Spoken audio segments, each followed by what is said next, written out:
Hello, everyone, and a very big thank you to LRMG for inviting us here today to share our story with you all. At TIH, we are a high-performing organization, and what this translates into is having fit-for-purpose solutions that we can build very quickly and making sure that these solutions are agile and adaptive enough to change in our quickly changing environments. As the talent and learning team from TIH, we needed to make sure that we would set ourselves up for success. And how would we do this? Over the past 10 years, there has been massive shift in the human resource space. Companies have realized that people are their greatest assets, and without them, they would not be able to operate. As this shift took place, the demand on human resources shifted from driving policies and procedures to being strategic partners and building fit-for-purpose solutions for business. This all has happened incredibly quickly, and companies have needed to experiment with target operating models to make sure that they've got the right team supporting their business. The COVID pandemic then also changed this and impacted these models again. Digitization of processes and systems is now front of mind of every executive. The focus on digitization has shifted the short, medium, and long-term strategies of the organizations, as well as their people strategy. In order to effectively deliver against this strategy, we needed to address some internal issues that we found could hinder collaboration and delivery. We noticed that there were silos within the centers of excellence in the HR space, as well as with the human resource business partner. Talent and learning were operating on different platforms and following different strategies, thus embedding the silo approach even further. There was a lack of understanding in the role that learning played in talent and performance discussions. The performance experience was negative.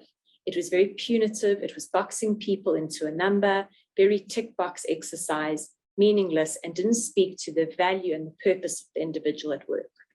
It was also a very one-sided process. It's managed purely by the shared services team with support from the managers and the HR business partner. As we started unpacking these problems, we realized that we would need to drive several initiatives to close some of the gaps and support collaborative conversations. And we needed to build a framework to launch multiple initiatives to the same group of people over a very short period of time. And this was our starting point. Always finding a better way is our mindset at TIH, and this is what drives our unstoppable culture. It is the spirit and energy that make us, well, us. It is the expectation of being the best that we can be. Over the past few years, we've really focused on improving and changing how we help each of our employees do exactly that, to be the best that they can be, to be unstoppable people. And this is what we have named our entire program. The Unstoppable People program, or what we call UP, brings all the new developments that we have in place to help unlock our people's potential, achieve their goals, and celebrate their wins under one umbrella program. The Unstoppable People program uses the key overarching message of this way up, and it means that this is the way to a positive future to ensure that we progress against a positive career path. It also plays on the this is the up instruction to keep you aimed in the right direction. The program has been built so that everything within it helps you work toward the success you want for yourself as an individual, and also what we as HR want to see in our people. Rise Up. This is the first pillar. Rise Up is about giving our people the tools and development opportunities to grow themselves, whether it is along their current career path, complementary skills, or in a completely new direction. What we get out of the program is the opportunity to be more, to rise up to meet your potential. Keep Up, which is our middle pillar, is about setting goals and objectives that you would like to achieve. And then we look at the way we can work together to give regular feedback on how you are doing. When you know what you're aiming for and you don't have to wait for long periods of time to find out if you're on track or not, it helps you keep up with your plan. And the third one is Turn Up.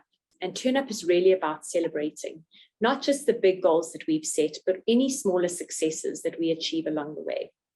It takes everyone, their actions, and how we behave to make us unstoppable, which is why we celebrate each other, our teams, and leadership in the moment and over time. We were then tasked with doing what most HR practitioners would deem as impossible. We had 8 months to design, develop, and implement a new performance engagement framework that would be implemented to our entire group. This was a massive task and had very big impact. So we used our Unstoppable People program to help us identify how we were going to do this. And we were committed to getting the journey right.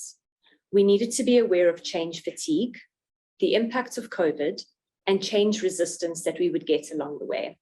So we started by getting close to our stakeholders and understanding what do they need and what do they want. Then we implemented our first project that would impact our full business across all 3 pillars of the program. As I've mentioned, the UP pillars created an integrated system that works together to help our people achieve their goals. In this instance, if you are keeping up with your own goals, which is our middle pillar, the performance feedback from the continuous performance system is used as one of the metrics that contributes towards recognition and rewarding you for your achievements, which is our last pillar, turn up. It was clear that we needed to move the entire business to a standardized approach. And so the concept of the continuous performer journey took shape. We collaborated with internal communications experts to visualize our people strategy and make it understandable and relatable to our people. We knew we had to keep it simple and at the same time provide our leaders and employees with enough detail of what would be changing over the next few months and when these changes would be coming. As part of our change in communication process, we partnered with internal comms to create the following: 1, consistent branding; 2, consistent terminologies; and 3, and most importantly, a face of the program, and used our own people to build content and connections. Our UP narrative was already a theme, so we kept our continuous performer narrative simple and called it a journey. Our leaders and employees understood that this journey would be at least a year and that several change milestones would occur on the overall journey. The change approach was major. We were moving to, number 1, a new philosophy of how we viewed and drove performance. This was a transition from performance management to continuous performance engagement. 2, we were moving away from KPIs to a balanced scorecard approach with consistent pillars across the business, which was another major change on its own. 3, and lastly, we were moving from one performance platform to another, which we all know is a major change for leaders and employees to not only adapt to, but also to buy into. We knew we had our work cut out for us and that we also had to weave empathy into our change plan. This was a lot of change to absorb, even for our leaders and employees who thrived on change. Our overall approach to change management was a just-in-time and just-enough approach, meaning we provided bite-sized pieces of information and support to empower our leaders and employees through various stages of their change journey. The collaboration between our change management, learning and development, and talent management teams was critical to achieve this. Our why was just as important. We conducted surveys to identify what was working, what wasn't working, and this feedback was included along the change journey in various communication platforms. Employees had to understand that major changes were happening for a reason, and a major part of the project's success was for them to understand this why. We knew we could not drive this change on our own, and that we needed to partner with business. Some examples of these collaborations with business included the following. 1, we established owners for each pillar to drive delivery as well as ensure alignment and connection between the pillars. 2, we identified change agents to help drive the project. This included several leaders from senior management. They recorded videos of why they advocated for the changes, and these videos were used across different parts of the change journey and in different communication platforms. 3, toolkits were built to empower employees and leaders with critical information, as well as new processes. This was a key collaboration between talents and learning to get managers and employees just enough content that they needed at the right time to learn in the flow. We knew that too much would be overwhelming, and getting the balance right was critical for uptake and buy-in. Lastly, for our technology piece, which was a critical message for us to deliver and embed, was how our new technology platform, being SumTotal, would enable leaders and employees to work with our new performance philosophy and approach. Continuous performance discussions and balanced scorecards were new for most of our leaders and employees. And it was encouraging for them to know that the new performance platform had been designed around these aspects specifically. T-Junction, which is our intranet, was aligned to the project's themes and pillars, being rise up, keep up, and turn up. And T-Junction functioned as the one place for our leaders and employees to go to get started with their learning or performance-related tasks. Then it was time for even more fun. We drove engagement for the duration of the journey by implementing the following. Number one was an ongoing communications plan from the launch events across the entire project journey, and especially at critical phases of the project. And then secondly, we ran roughly 60 in-person launch events across Johannesburg, Cape Town, and Durban. And then lastly, we moved into system demos where we showed our leaders and employees how the technology enabled our approach. We conducted over 100 demo sessions. And even though the sessions were short and impactful, we realized that the real learning happened when the learners and employees got onto SumTotal on their own. Once they did that, the general consensus across TIH was how easy the system was to use. This was a major change milestone for us. Another lesson we learned was how people still want the human touch. We made the most of our people wanting the human touch. And here is an example of some fun we had on our journey. What we learned from our launch events was that despite working in a virtual world, our people still wanted the human touch. We managed to generate incredible excitement and participation with fun events like pancake making, and got a good competitive spirit going with Kahoot quizzes, which were fun and helped make the messages sticky. As part of the launch event, we included the Kahoot game.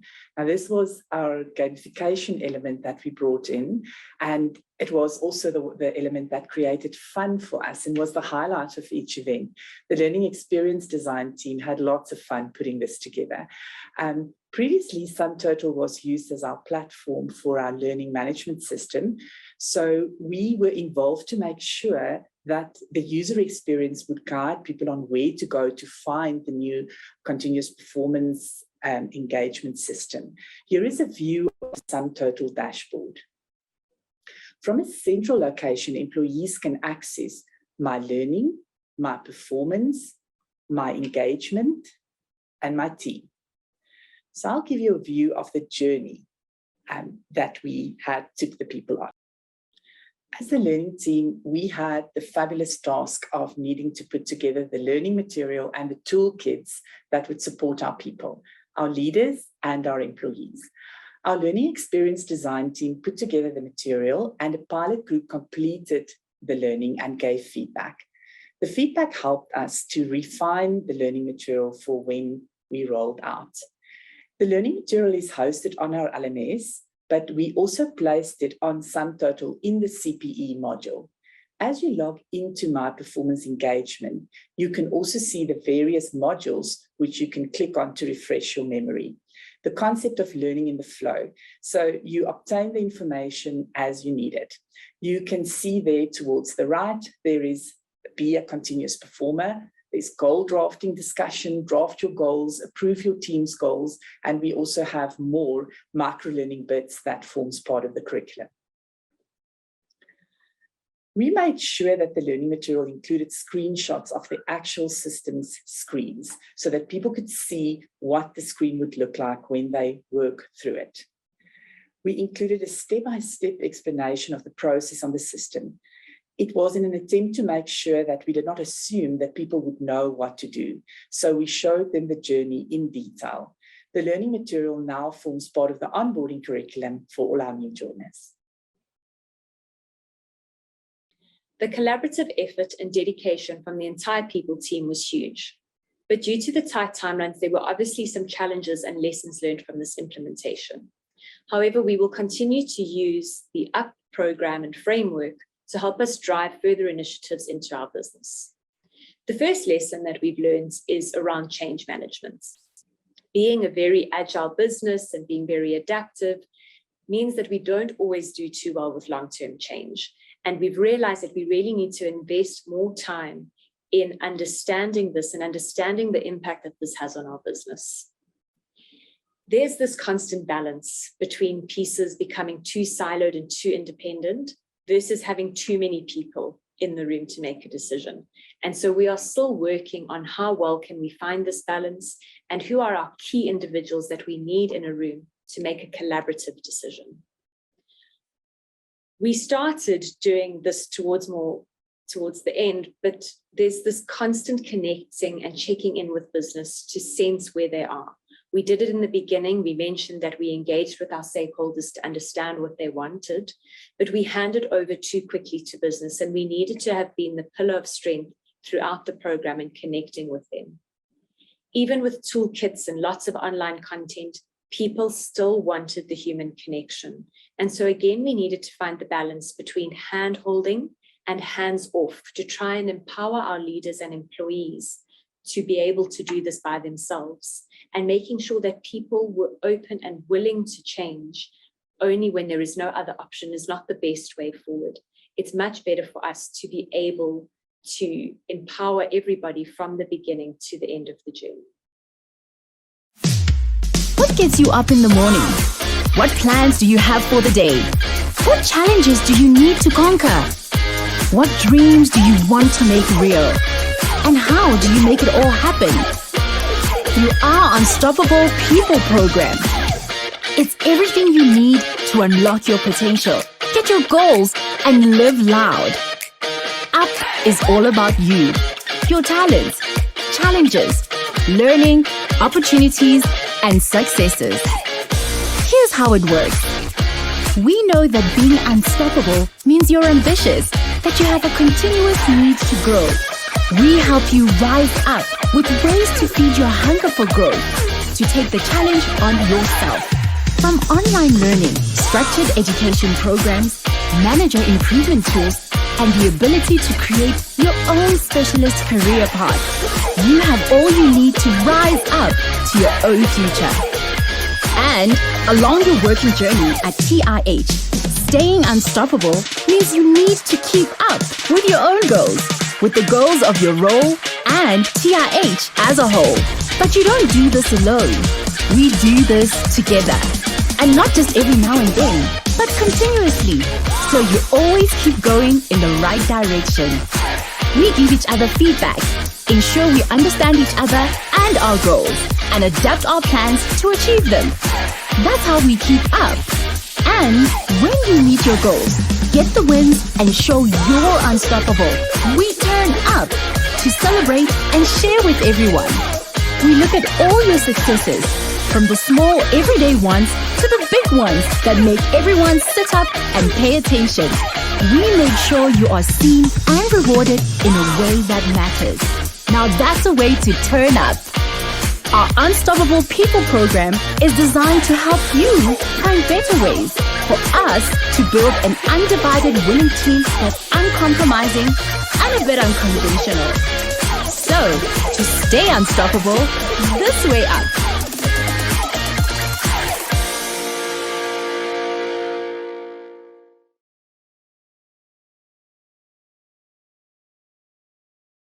Caitlin, that was a phenomenal story that you and Suretha and Julie told. Thank you so much. And I just love the way that you weave the lessons through the story. They're so valuable. And but I've got some questions for you now, please. You spoke about one of your initial struggles being around silos. Can you give us a sense if you've seen any shift in silo mindset at all? So Jenny, we definitely have but bringing in a very different way of working and a different way of doing things takes time. And it takes a long time to embed the behaviors and the culture of collaboration. And what we have started to realize is that the team now have a project that they can use as a reference point. And they've got practical engagements with their fellow team members and with fellow stakeholders, where they can see what worked well and what didn't work well. And so we've started to receive some more positive feedback from our internal shareholders and stakeholders around how our team are connecting and are engaging regularly, but it's not something that just happens overnight, and it takes a long time to embed that culture and that discipline of collaboration. And so we are really interested to see in our employee engagement survey in June, if we are going to see some increases in the scores we get, particularly around collaboration, belonging, and job satisfaction. Thanks. And the power of the feedback and the flow, I think, is going to come through really strongly for you. Thank you. You talk to the concept of one-sided performance. How has the change from one-sided performance process impacted employees at all? So we are still in our first year of implementing our new CPE. So we launched it in July last year. So we are 3/4 of the way through. But we did pilot CPE in smaller groups in our business. And we've received incredibly positive feedback from those teams. And those teams have even approached us to ask us to make certain system enhancements and to provide certain platforms or opportunities for them to come and share or place their feedback on the system. And that's really showing us that there is this shift in employees starting to own their career development and starting to own the process of performance with their leader, and that it's no longer sitting with HR and managers to have to drive it to get it to be completed. And I think the beauty of that is the ability to weave in learning's role. And so I'm interested to understand, how has learning's role changed in performance discussions? And have you seen any measurable results at all so far? So we are seeing leaders slowly start to connect the dots between the performance piece and the learning piece. And we created a digitized, we call it an individual development plan, but some organizations call it a personal development plan. And part of that digitized plan is being able to clearly link what a development gap you have identified and what associated training, experience, and learning that we can pull in to connect the two. And we have a program called Leadership X, and it is a program for our new learners. It's internally driven new leaders. And this program, we normally do about 50 people a year. We have seen an explosion in that program. And it is as a result of leaders having discussions with their employees saying, this is where I want to grow, this is where I want to develop. And then being able to say, well, there is this program that we have available. And that program then becomes part of your goals under your people pillar. So your development, your wanting to progress in the organization. And so the links are happening slowly. And we're hoping that as the connection is made clearer and we keep driving that learning content through that first pillar that we spoke about, that leaders will be able to keep connecting the dots and be able to do it across all aspects of the development plan. Yeah, and touching the lives of more and more every year, which I think is the most important part. The ability for you to see data, and that integrated data is so vital in any big organization. How or what are you expecting, or what have you seen so far with an integrated and more connected data? What's the benefits that you've seen for the business so far? This is a very good question, and I think it is something that any person in HR is currently grappling with, is this need for data and what do we do with it? And so what we've started being able to link is being able to identify what training and what education does our business need based on the gaps that are being identified from the performance discussions. So because the performance discussions aren't just happening sort of 3 or 4 times a year, they're happening monthly, and we're able to track it a little bit better, we can build what we call learning products or targeted learning products and push it into a business and see a measurable result within a month or 2. And the example that I like to use is our sales consultants. So we see that sales consultants are not tracking against their monthly targets. And we look at what are some of the reasons for that. Is it objection handling? Is it because the system, they don't know how to use the system properly? Based on that, we can then push in a targeted program, and we run that through something called Did You Know campaigns, where we can push certain small learning nuggets, and we can then see, are the targets improving based on the gap that we had identified? And if we were wrong and didn't identify the right gap, we're not waiting 4 months for somebody to flag that for us then to try another initiative. We almost, and I think you spoke about it earlier, that learning in the flow, connecting in the makes it incredibly easy for us to be able to make sure that we are identifying the right gaps and then pushing the right training and then measuring the return on investment of that training, which essentially leads to hopefully more sales, which leads to business growth. So from a benefits perspective, it's got a massive benefit on our book and how we engage with our customers. And I think I'd love to close out with a massive congratulations on behalf of LRMG. So we understand the 2022 South African LinkedIn Talent Awards, top 3, 2 areas, being the best culture of learning and the Talent Insights Pioneer. So Caitlin and team, I just think this is a true testament of an absolute brilliant strategy that is busy being executed superbly. So congratulations and thank you so much for your time today.